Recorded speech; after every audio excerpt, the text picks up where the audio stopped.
जाते हैं। पता नहीं वो कौन सी कंट्रीज हैं जो मतलब इंडिया को रिक्वेस्ट करें कि भाई खुदा के लिए आप चावल ना इंपोर्ट बंद करें, हम तो मर जाएंगे भूखे। गाइस रिसेंटली इंडिया ने अपने जो से चावल हैं, जो टोटा चावल है हम जिसे कहते हैं, उसके एक्सपोर्ट पर पाबंदी लगा दी है, जिसने तकरीबन 100 से ज़्यादा कंट्रीज ने ये रिक्वेस्ट की है अगर आप चावल की एक्सपोर्ट पर पाबंदी लगा देते हैं तो उसकी वजह से पूरी दुनिया में चावल के रेट इंक्रीज हो जाते हैं। और गाइस एक और बात बताऊं कि जो से साबुत चावल जिसे कहते हैं, दूसरी चावल की एग्जाम है, उस पर 20% ड्यूटी लगा दी है। गाइस ड्यूटी लगाने से भी दूसरी कंट्री से एक्सपोर्ट करना, इंपोर्ट करना बहुत ज़्यादा मुश्किल हो जाता है। कि आंखों से आंसू जो हैं वो बेइख्तियार निकल पड़ते हैं। मैं करूं तो क्या करूं, क्योंकि अगर 600 रुपये किलो टमाटर है तो कम से कम मैं तो नहीं खरीद रहा भाई, और अगर 400 रुपये की प्याज है तो भी मैं नहीं खरीदूंगा। मुल्क का जो जिस तरह आप कह रहे हो वो पाबंदी लगाता है तो उसका एक डिमांड बढ़ जाती पूरी दुनिया में। जिस तरह अभी इंडिया ने चावलों को कहा है, अब पाकिस्तान में इसी तरह नमक पे है, पाकिस्तान लगा सकता है लेकिन नहीं करता, क्योंकि लगा नहीं सकता ना। नमक अगर हम बंद कर देंगे, नमक देना बंद कर देंगे तो भाई खाएंगे क्या जो वो नमक के लिए काम कर रहे हैं। एक साल पहले वैक्सीन के नाम पर पूरी दुनिया भारत के आगे हमको हाथ फैलाती हुई नजर आ रही थी,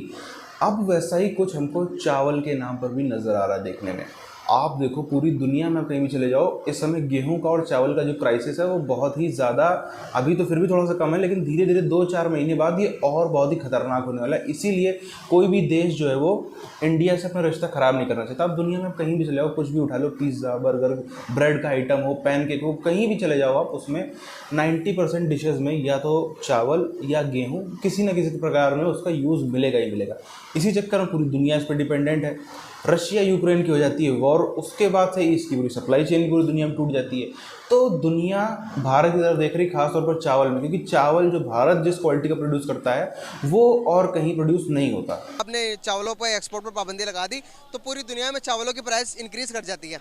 जो साबुत चावल है उनके ऊपर तकरीबन 20% ड्यूटी लगा दी है, तो 20% भी एक बहुत बड़ा नंबर है। इंडिया में खुद में ये चावलों की जो उनसे बहुत कमी आ चुकी है, जो सैलाब की वजह से और बहुत सारी काफ़ी चीज़ों की वजह से इंडिया खुद चावलों की कमी का शिकार है। क्या समझते हो आपके वर्ल्ड? तो मैं बताता हूँ कि इंडिया वाकई एक चावल की जो फसल है इंडिया में मोस्ट पॉपुलर है, और दुनिया में मेरा ख्याल सबसे ज़्यादा चावल इंडिया में होता है। वगैरह के पास इस वक्त पहली बार देखिए डॉलर की रेट्स बहुत ज़्यादा बढ़ चुके हैं, तो वो इसका एडवांटेज ले रहा है कि पहली बार फेमाइन में जो कंट्रीज डूबे हैं इनके पास नहीं है क्रॉप, उनको इंपोर्ट करेंगे और मार्कअप पे करेंगे। जैसे आपने बात की 20% मार्कअप किया उन्होंने, 20% मार्कअप पे इंपोर्ट करेंगे।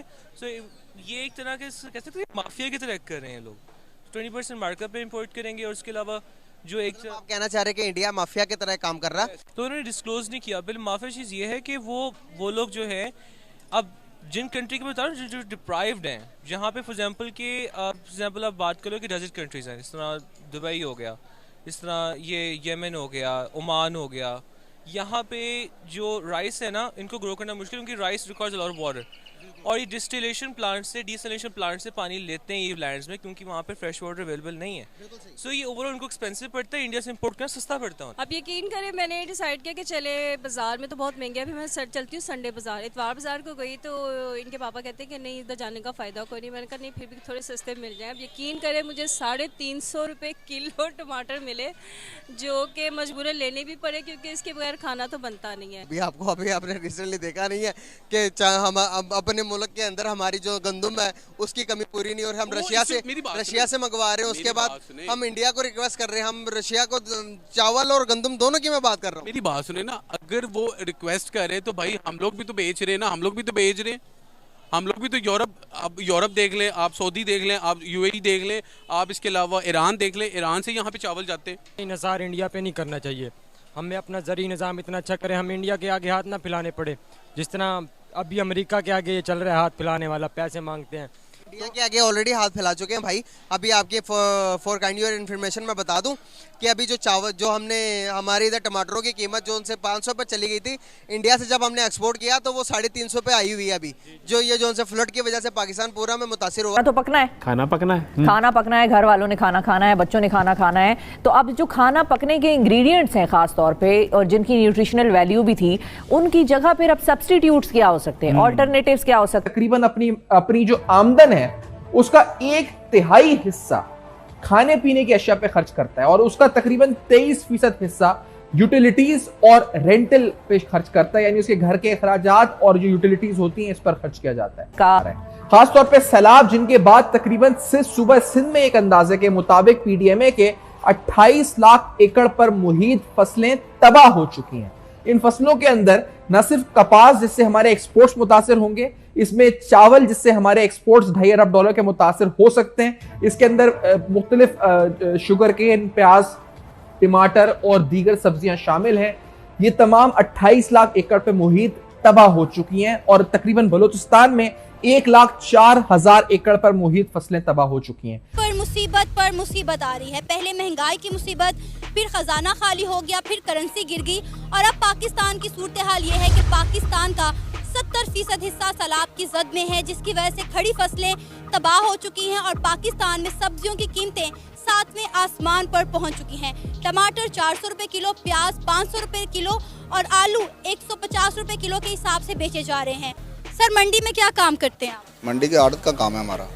अच्छा, मुझे ये बताएं कि इस वक्त जो सूरत हाल है पूरे मुल्क की, सब्जियों की कीमतों में हद से ज़्यादा इजाफा हो चुका है। कीमतें चल रही है, अगर प्याज आज का रेट है 1500 रुपये धड़ी चल रहा है मंडी का, क्योंकि 300-350 रुपये किलो बिक रहा है। टमाटर भी का 1500 से लेकर 2000 रुपये धड़ी बिक रहा है, क्योंकि सैलाब की वजह से सब कुछ तबाह हो गया। बारिशों की वजह से ना बहुत निज़ाम दरम बरम हो गया, इसकी वजह से महंगाई सारी मार्केट में चीज़ आएगी तो वो उसका कीमत बोली हम कराते हैं, जिसकी ज़रूरत पड़ती है जो बोलता है रेट ज़्यादा लगाता है वो ले जाता है। खिलाने की ज़रूरत ही ना पड़े। ठीक है, टमाटर की जिसने आपने बात की, इंडिया पाबंदी लगा देता है, उसके हाथ में है ना, उसने मेहनत की है, कर सकता है। अगर हम कभी करें तो हम भी ऐसा कर सकते हैं, लेकिन हम ऐसा नहीं करेंगे क्योंकि हम ख्याल रखना चाहिए। जब भी एक मुल्क का जो जिस तरह आप कह रहे हो वो पाबंदी लगाता है तो उसका एक डिमांड बढ़ जाती पूरी दुनिया में। जिस तरह अभी इंडिया ने चावलों को कहा है, अब पाकिस्तान में इसी तरह नमक पे है, पाकिस्तान लगा सकता है लेकिन नहीं करता, क्योंकि लगा नहीं सकता ना। नमक अगर हम बंद कर देंगे, नमक देना बंद कर देंगे तो भाई खाएंगे क्या जो वो नमक के लिए काम कर रहे हैं। टाइलें बनती हैं, बाहर से पैकिंग होती है, इंडिया जाती हैं और मुल्क उससे ज़्यादा पैसे कमाते हैं। हमारी चीज़ें हम पैसे ही नहीं कमा सकते उससे। मतलब ये है कि जब तक हम अपनी इज्जत खुद नहीं करेंगे कोई हमारी इज्जत नहीं करने लगा। और अगर उन्होंने बंद कर दिए तो शायद इसमें कुछ रीज़न हो, क्योंकि फ्लड की वजह से उन्होंने हो सकता है बंद की हो एक्सपोर्ट उसकी। तो अब हम यही कह सकते हैं कि भाई हर एक की अपनी मर्जी है।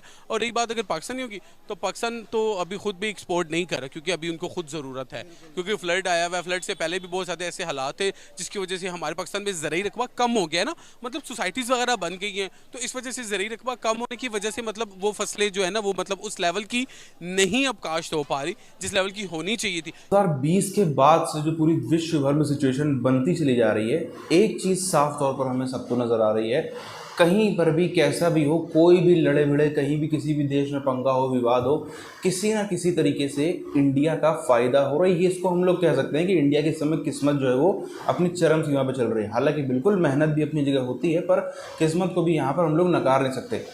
चाहे आप देखो रशिया यूक्रेन वॉर हो, पूरी दुनिया की इकॉनमी बैठ गई, भारत की इकॉनमी अभी भी फास्टेस्ट ग्रोइंग है, सबको आपको पता है। इसके बाद भी आप देखो अलग अलग चीज़ें जो दुनिया भर में घट रही हैं, उससे डायरेक्टली या इनडायरेक्टली या कुछ हम कड़ियाँ जुड़ती हुई देखते हैं। भारत के आगे दुनिया आकर के हाथ जोड़कर खड़ी हो जाती है।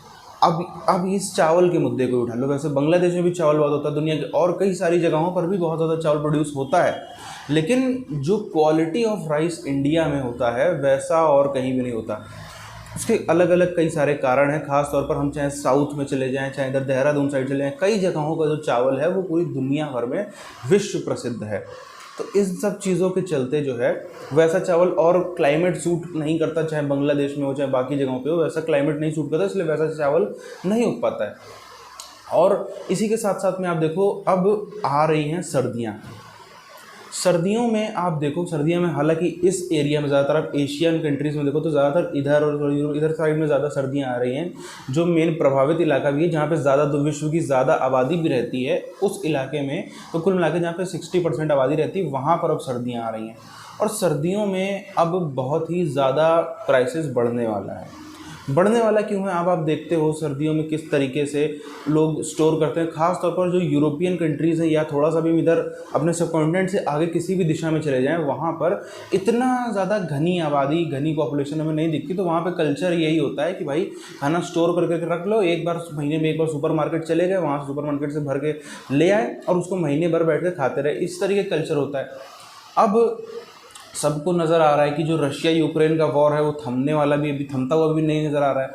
इसमें अगर कोई ये समस्या दूर कर सकता है तो वो है भारत। और भारत ने लगा दी रोक, क्योंकि इधर आप सबको पता है हीट वेव पड़ी, उससे काफ़ी ज़्यादा गेहूं में भी नुकसान हुआ, चावल में भी हुआ, और भी कई सारे कारण हैं जिसके चलते जो है वो थोड़ा सा इंडिया को अपने, अब देखिए अपने पेट को लात मार के तो दूसरे की भूख मिटाना ये भी तो सही तरीका नहीं होता। तो इसलिए इंडिया वो भी नहीं करना चाहता, क्योंकि फिर वही होगा कि देखो वहाँ पर लुटाए दे रहा है मोदी, यहाँ भारत में लोग बेचारे को नहीं मिल रहा है, यहाँ पे चावल के दाम दुगने तिगुने होगा, तो फिर वो बातें होंगी, वो कायदे से जायज़ बातें भी हैं कि हाँ भाई पहले अपनी पॉपुलेशन को आप फीड करो, उसके बाद आप बाहर जो करना करो।